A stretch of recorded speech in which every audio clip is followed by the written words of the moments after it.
काली नजर। माँ, माँ। अरे क्या माँ माँ कर रहा है? बकरी का बच्चा है क्या? अरे माँ, मजाक छोड़ो। मुझे फाइनली वो मेन चौराहे वाली दुकान मिल गई है। अब देखना, आपका बेटा दुगनी स्पीड से पैसा कमाएगा। उफ, ये क्या? मेरी ऑनलाइन मेकअप क्लास चल रही है। इतनी जोर से क्यों बोल रहे हो आप दोनों? अरे मेरी धर्म पत्नी जी, मेकअप क्लास बाद में करना। वो चौराहे वाली दुकान मिल गई है हमको। अरे वाह! रुको, मैं अपनी माँ को फोन लगाकर बता देती हूँ। अरे मैं भी अपने रिश्तेदारों को बता देती हूँ। कितनी खुशी की बात है। हाँ हाँ, मैं भी अपने दोस्तों को बता देता हूँ। 1 हफ्ते बाद रजिस्ट्री है। बस, घर में खुशी का मौका था। उन तीनों ने अपने अपने फोन उठाए और लोगों में बात फैलाना शुरू कर दिया। और रही सही कसर श्वेता बहू ने अपने पड़ोस में सबको बताकर कर दी। अरे वर्मा आंटी, अब हम भी जल्दी कार ले लेंगे। घर का रेनोवेशन होगा और ठाट से रहेंगे हम भी। अरे, ऐसा क्या हुआ? लॉटरी बाटरी लग गई है क्या? अरे, इस बार चौराहे वाली मॉल में हमको भी दुकान मिल गई है। दुकान नंबर 21, जो एकदम चौराहे पर है। अब ग्राहक बढ़ेंगे तो आमदनी भी बढ़ेगी ही ना। अरे वाह, कितनी खुशी की बात है। मैं बहुत खुश हूँ तुम्हें इतना खुश देख के। बाकी एक बात कहूँ, सबको मत बताते फिरना। किसी की नजर लग जाएगी तो खुशी की खबर वापस लौट जाएगी। हैं? ऐसे थोड़ी ना होता है। अब डरा रही हो? अरे सही कह रही हूँ। काली नजर कहते हैं इस चीज को, जब आप किसी को कुछ बताओ और वो काम बिगड़ जाए। अरे लेकिन मैं तो। तुमने सबको बता दिया ना? हाँ, फोन लगा लगा के। अब बच के रहना। काली नजर बड़ी खतरनाक होती है। श्वेता इतनी खुश रहती है कि वो वर्मा आंटी की बात पर ध्यान ही नहीं देती, जबकि पड़ोस में और भी लोगों से खुशी की खबर शेयर करती रहती है। अगले दिन राजेश बहुत दुखी होकर घर आता है। अरे बेटा, क्या हुआ? मुंह क्यों सूजा हुआ है? मधुमक्खी ने काट लिया क्या? माँ, वो दुकान किसी और के पास चली गई। किसी ने ज्यादा भाव लगा दिया। अरे पर बात तो आपसे हुई थी ना उस दुकान वाले की। हाँ, आज मैं टोकन अमाउंट देने गया था, तब मुझे पता चला। कोई आकर सुबह मुझसे पहले ही ज्यादा अमाउंट दे गया। हम्म, काली नजर। क्या? क्या कहा? वर्मा आंटी ने समझाया था कि किसी को बताना मत, वरना काली नजर लग जाएगी। अच्छा, तुम्हें उनकी बात मान लेनी चाहिए थी। उनकी बात मान लेती, लेकिन उसके पहले ही सबको बता चुके थे ना हम तीनों। अरे अगली बार से ध्यान रखेंगे। कोई भी नई चीज होगी तो किसी को नहीं बताएंगे। तीनों कुछ दिन ऐसे ही रहते हैं, पर एक दिन श्वेता को एक मेल आता है। राजेश, मेरा ऑनलाइन मेकअप कोर्स कंप्लीट हो गया। अब मैं खुद का पार्लर खोल सकती हूँ। अरे वाह, अपने मोहल्ले में ही खोलते हैं। ये जो घर के सामने दुकान है ना, वहीं। हाँ, यहाँ सस्ती भी मिल जाएगी। अगले दिन श्वेता वर्मा आंटी के पास जाती है, मिठाई का डब्बा लेकर। अरे आओ आओ, कैसे आना हुआ? जोर से नहीं बोलूंगी।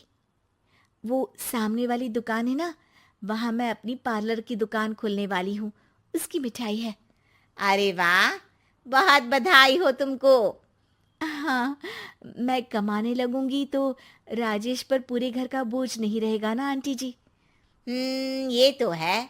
पर ये बता कि तूने ये बात किसी और को तो नहीं बताई ना? अरे नहीं नहीं, पिछली बार गलती कर दी थी। काली नजर लगी किसी की और राजेश के हाथ से वो दुकान चली गई थी। सबको मत बताना। चलो मैं चलती हूँ, कल दुकान की बात करने भी तो जाना है। अगले दिन श्वेता दुकान के लिए मालिक से बात करने जाती है। अरे लेकिन दुकान तो हम कल रात को ही किसी को दे चुके हैं। कल ही? हाँ, कल ही। 2 दिन बाद कोई यहाँ पार्लर भी खोल लेगा। अब कहीं और दुकान देख लीजिए। अरे पर हमको भी तो पार्लर ही खोलना था। हाँ भाई, ये एक ही दुकान है, आधी आधी तो नहीं दे सकता ना मैं। राजेश और श्वेता घर पर हताश होकर आ जाते हैं। इस बार तो किसी को बताया भी नहीं था, अब किसकी काली नजर लग सकती है। सुनो, तुमने माँ को बताया था क्या? अरे कैसी बात कर रही हो, माँ की नजर थोड़ी ना लगेगी। पक्का तुमने किसी को नहीं बताया था ना? सिर्फ वर्मा आंटी को बताया था, उन्होंने ही मुझे किसी को नहीं बताने को कहा।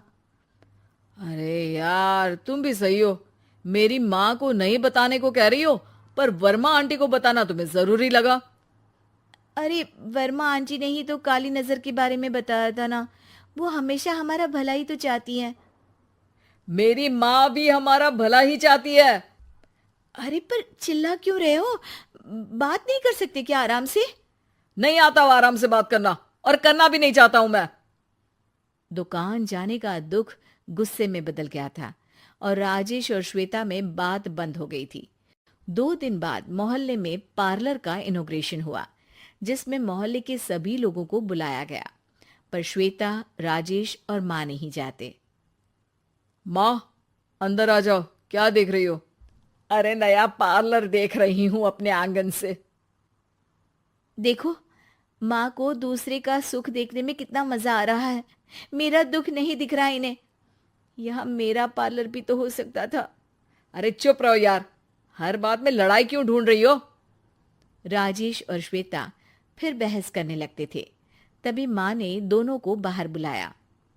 अरे जरा देखो तो, दुकान चलाने वाले का बोर्ड पर नाम क्या लिखा है? श्रुति वर्मा। गाड़ी निकाले बेटा, हमें कहीं जाना है। काली नजर का इलाज कराने? राजेश अपनी बाइक निकालता है। तीनों ट्रिपलिंग कर रहे हैं। माँ राजेश को उस मॉल वाली दुकान पर लेकर जाती है जहां राजेश अपनी दुकान खोलने वाला था। यही दुकान लेना चाहता था ना तू? हाँ, पर इनको भी दुखी करने लेकर आई हो क्या यहाँ पर दुकान दिखाकर? वह काफी नहीं था? अरे श्वेता, थोड़ा सब्र रख, अभी पता चलेगा कि हम यहाँ क्यों आए हैं। बता, इस दुकान चलाने वाले का नाम क्या है? अनुपम वर्मा। कुछ समझ में आया?